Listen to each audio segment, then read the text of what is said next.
tiba-tiba kepala dari mayat-mayat tersebut hilang entah kemana. Nah, hingga akhirnya si mayat-mayat tersebut dikuburkan tanpa kepala.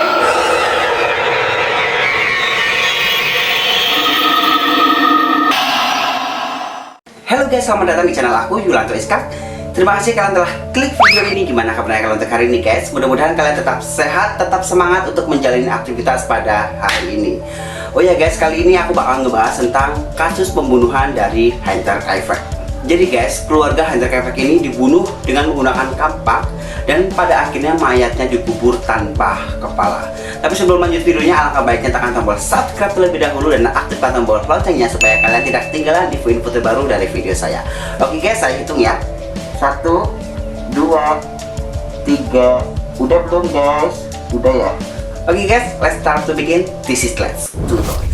Oke guys, dari sekian pembunuhan yang di masa lampau yang belum terpecahkan sampai sekarang ini adalah pembunuhan dari keluarga Gruber yang berada di Jerman pada tahun 1922 yang dikenal sebagai pembunuhan Hunter Kaifek. Oke, jadi Hunter Kaifek ini adalah merupakan peternakan terpencil yang jauh dari tempat keramaian. Nah, lokasinya yang terlalu tersembunyi dan berada jauh dari desa Kaifek. Jadi lokasinya ini berada di sebelah utara kota München. Oke, jadi keluarganya si Hunter Kaifek ini dibunuh dengan menggunakan kampak dan dia tewas hingga mayatnya dikuburkan tanpa kepala. Oke guys, kita masuk ke profil dari keluarganya. Nah, jadi keluarganya itu ada Andreas Gruber yang berusia 63 tahun dan istrinya bernama Gazila yang berusia 72 tahun, dan dia memiliki satu orang anak bernama Victoria yang berusia 35 tahun, dan Victoria ini adalah seorang janda yang memiliki dua orang anak yang bernama Joseph yang berusia 2 tahun dan Gazilia berusia 8 tahun. Kemudian dia juga memiliki satu orang pembantu bernama Maria Baumgartner yang berusia 44 tahun. Nah, jadi keluarga dari Gruber ini dianggap sebagai keluarga yang kurang harmonis guys, karena si Gruber ini sering kerap banget mukulin istri-istrinya sama anak-anaknya. Dan bahwa ada rumor ternyata si Joseph ini adalah anak dari hubungan Gruber dan si Victoria. Jadi ayah sama anaknya ini enak-enak. Tapi guys, cuma si Victoria ini yang dipandang tetangganya itu positif karena dia memiliki suara yang sangat merdu pada saat dia menyanyi di sebuah gereja. Nah, jadi tanda-tanda yang menimpa keluarga Gruber ini nampak setelah 6 bulan terakhir ini. Jadi pembantunya ini, dia ini sering mendengar suara-suara yang sangat aneh yang berasal dari atas lotengnya. Nah, pas waktu dicek ternyata tidak ada siapa-siapa. Kemudian karena pembantunya takut, karena ngerasa kayak ada hantu, hingga akhirnya dia memutuskan untuk resign dari keluarga si Gruber ini. Tapi guys, setelah dia resign, tapi sayangnya si Gruber ini tidak mendengarkan apa spekulasi dari si pembantunya, dan bahkan si Gruber ini menganggap kalau pembantunya ini adalah gila. Hingga pada akhirnya si Gruber ini juga ngalamin hal-hal aneh. Nah, jadi pada pertengahan bulan Maret setelah badai salju, nah si Gruber ini menemukan jejak kaki yang mengarah dari arah hutan ke belakang peternakan si Gruber ini. Nah, kemudian dia ngurutin nih, ini jejak kaki siapa? Tapi ternyata guys, tidak ada siapa-siapa yang di dalam peternakan tersebut. Nah, pada malamnya, kemudian istrinya bernama Gazila itu, dia juga mendengar suara-suara yang sangat aneh, kayak orang jalan, menyeret benda-benda. Kemudian dia mengecek di atas hotel tersebut dan hasilnya nihil, tidak ada siapa-siapa. Keesokan paginya si Gruber ini juga menemukan sebuah surat yang sangat misterius. Kenapa dianggap misterius guys? Jadi surat ini tidak pernah ada yang membaca dan tidak ada pernah yang membawa surat tersebut. Nah, jadi kejadian-kejadian aneh sudah mulai bermunculan. Gruber ini juga merasa kayak gelisah. Nah, pada tanggal 30 Maret, kunci peternakan dari si Gruber ini kayak ada yang make, dan kemudian dia juga melihat kayak ada yang udah gunain si gudang peralatan si Gruber ini. Jadi si Gruber ini juga ngerasa bingung dan gelisah, kayak takut, hingga akhirnya si Gruber ini menceritakan sama tetangga-tetangganya kalau dia juga ngalamin hal-hal yang sangat aneh, entah siapa di balik semua ini. Dan pada akhirnya pembunuhan itu benar-benar terjadi guys. Oke guys, kita masuk ke kronologi pembunuhan. Jadi guys, pada tanggal 31 Maret, Maria Baumgartner ini adalah seorang pembantu barunya yang baru bergabung di keluarga si Gruber ini. Malam itulah mulailah pembunuhan itu terjadi yang merenggut seisi keluarga dari si Gruber ini. Jadi pelakunya ini guys, dia memikat para korbannya itu untuk keluar dari gudang peternakan. Nah, pas waktu dia keluar dari gudang peternakan tersebut, kemudian kepalanya dihantam menggunakan kampak hingga akhirnya putus.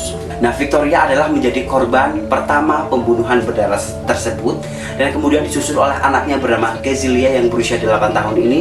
Nah, kemudian si pelaku juga ngebunuh orang tuanya yang bernama Grabber sama si Gazila itu di dalam gudang peternakan tersebut. Nah, karena keempat orang tersebut sudah terbunuh semua, kemudian si pelaku ini lari ke dalam rumah untuk membunuh seisi rumahnya.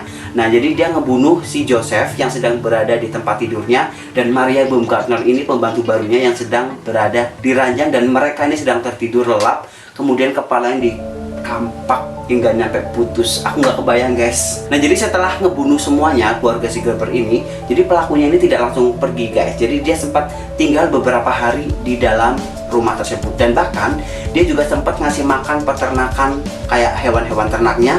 Jadi seolah-olah kayak dia adalah pemilik barunya. Wow. Selain itu juga tetangga juga melihat kalau ada kepulan asap yang keluar dari cerobongnya. Jadi itu tandanya masih ada kehidupan dari si keluarga si Grabber tersebut. Dan mayat-mayatnya itu dibiarin sampai membusuk. Nah, jadi pada tanggal 4 April si tetangganya ini udah mulai curiga nih, kenapa si keluarga Grabber ini tidak ada kabarnya. Nah, jadi si Victoria ini yang biasa hari Minggu datang ke gereja dan dia nggak datang. Kemudian si Gazilia anaknya ini tidak pernah berangkat sekolah tanpa keterangan apapun. Dan kemudian juga tukang pos yang biasa ngirim surat ke keluarga Grabber ini, dia melihat kalau surat yang sebelumnya itu belum pernah diambil oleh pemiliknya. Nah, dari situlah tetangga-tetangganya udah mulai curiga, masih bakalan ada sesuatu di keluarga si Grabber. Kemudian tetangganya ini mengecek kondisi rumah si Grabber. Nah, pas waktu dia mengecek ini belum disuguhin dengan hal-hal yang sangat mencengangkan. Nah, selain tidak adanya tanda-tanda orang yang menyambut si tetangganya tersebut. Pas waktu dia masuk ke dalam gudang peternakan tersebut, tiba-tiba dia melihat mayat terbujur kaku. Itu adalah keluarga si Grabber. Nah, karena dia merasa panik tetangga-tetangganya ini, kemudian dia ada yang sebagian masuk untuk mengecek di dalam rumah apakah masih ada orang yang hidup atau enggak. Pas waktu tetangganya masuk ke dalam rumah tersebut, ternyata dia menemukan Joseph dan Maria sudah terbujur kaku di tempat tidurnya. Hingga akhirnya si tetangganya ini langsung menghubungi polisi atas penemuannya tersebut. Nah, jadi hal-hal aneh pas waktu ketika polisi sedang melakukan otopsi, tiba-tiba kepala dari mayat-mayat tersebut hilang entah kemana, guys. Nah, hingga akhirnya si mayat-mayat tersebut dikuburkan tanpa kepala. Nah, jadi polisi ini agak sedikit curiga nih, pas waktu nyelidikin kepalanya bisa hilang. Dia polisi juga menduga ini mesti yang ngebunuh ini adalah orang-orang yang sudah profesional. Masalahnya sekali tebas, langsung hilang tuh kepala.